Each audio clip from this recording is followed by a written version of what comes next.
Yep. Arne, did you have any doubt on that the goal was coming? If the goal was coming, if I had any doubt? Yeah. Yes, of course I had any. I had doubts about that because it's before we scored the 2 goals, it felt as if I was looking at the same game again and again and again, and the same pattern arised. So I said it already a few times in other interviews that against United everybody was focused on the Maguire chance, but the 7 minutes before we had 3 open chances. So many times in the recent weeks against Tottenham as well, we missed a lot of chances. Against Forest we missed a lot. So yeah, would have been a bit surprising if I felt, okay, after all these chances missed today, we will probably score in the last 5 minutes. But the players proved me wrong again. Yeah, on that, obviously Darwin hasn't had one of his best seasons. I mean, what stands out for you about him with his perseverance or that kind of ability, I suppose, to keep going?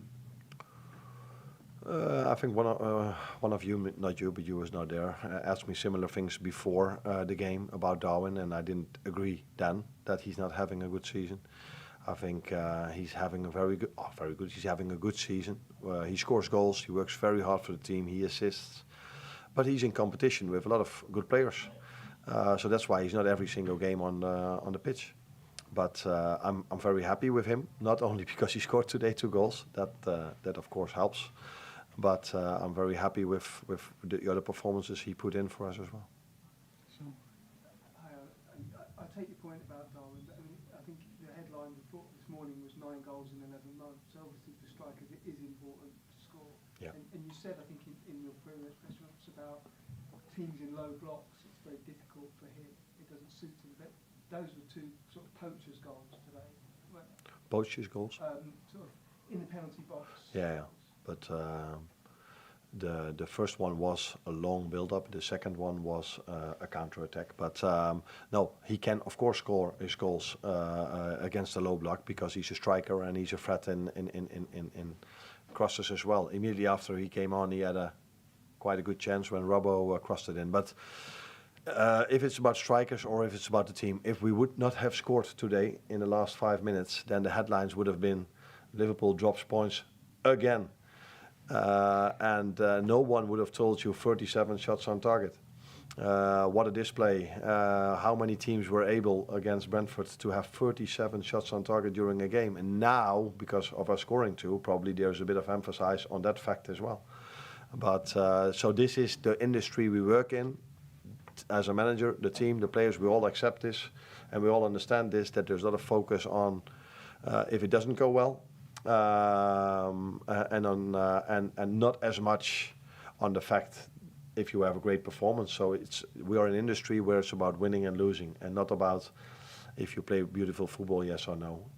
People only enjoy good football, beautiful football if you win, and otherwise there's no focus at all on the performance.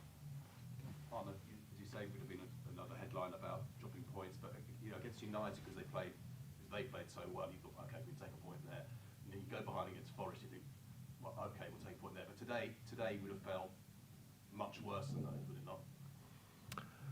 Again, you are talking about the result because I focus on my own team, so let's not focus on the teams we faced. But if you look at simple about amount of chances created, and I think you all are a bit aware of the XG. Is that something familiar for you? Now, do me a favor and look back at our United game and see what the XG of both teams were, and do this against Forest and do this today.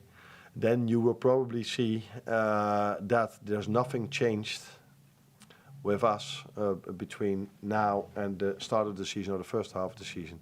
What you do see is that it's at this moment of time a bit harder for us to convert our chances into goals. That's not only up to us, that's also because teams throw themselves in front of every ball. Every time we get a chance, so many of the other team try to prevent us from scoring because they're always all of them are in a low block. So I have a different opinion than you about our current performances, but we have the same opinion about our results. That is true. What I meant was though, it would have been a third in a row, and against a team who aren't traditionally one of the strongest teams in the Premier League. No, with a very difficult away game to play at. But sorry, continue your question. But I was saying a third one in a row, 6 points dropped out of 9. That would have would have felt like a real momentum loss. Yeah, because we are an industry that is only talking about results. But I think me as a manager would have felt that we crumble, because I heard that word just a second ago, so now I'm trying to use it without exactly knowing what it means. But I think it means that we go down a bit. I, as a manager, I've told the players during this week again, I couldn't have asked for more in the Forest game. Only one counter-attack conceded and so many chances created against a team that hardly ever concedes any chance at all in their game. Brentford has never faced this season, I'm 99.9% sure of that, 37 shots in a game. So what can I ask more of our players?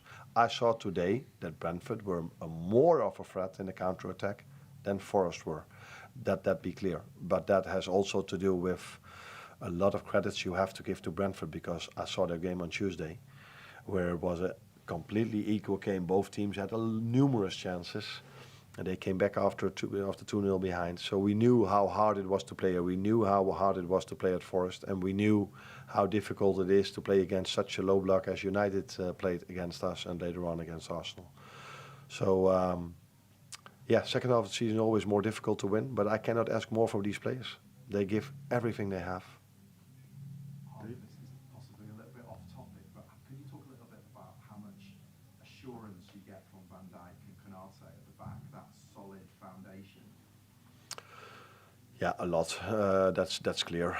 Because I think today also you saw more than in the Forest game that I think if I would have been the manager of Brentford, I would have probably tell you, oh, there were moments for us to win the game, because there were moments for them to win the game.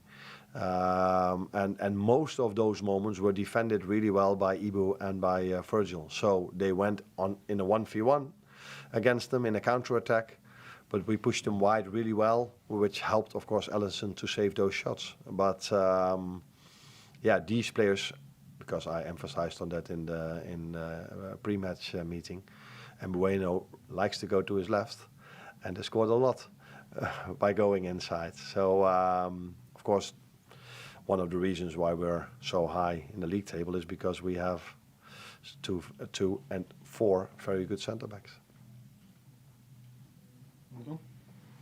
Oh, there's one. Oh, you don't want to give him the chance anymore? Last one, yeah. Yep. I just asked about Harvey Ellis. He hasn't had a lot of football. You said last week you had to speak to him, but involved in both goals today. Yeah. Really made a big impact. Yeah. Must be delighted with his performance when he came on. Yeah, it was. And I'm happy that we give you the chance to ask an extra question, because in all the other interviews there was a lot of focus on Darwin because he scored 2 goals, and every time I said, yeah, but don't forget Harvey. He had a big impact on both goals as well. So it's so nice for me, for us as a team, that I have players that can impact the game on the bench as well. So this happened in Forest with Jota and Costas, and today with Harvey and with Darwin. If you only focus on results again, if you also focus on performance, what I do, I also like Robbo and Curtis when they came in, and Federico was only for 5 minutes, so you can say a lot about that. But it's nice to have so many opportunities on the bench as well. That's why they have to stay available. They have to stay fit. And because one of the strengths of a team is not only 4 good centre backs, but definitely also players that can impact the game from the bench. Thank you, everyone.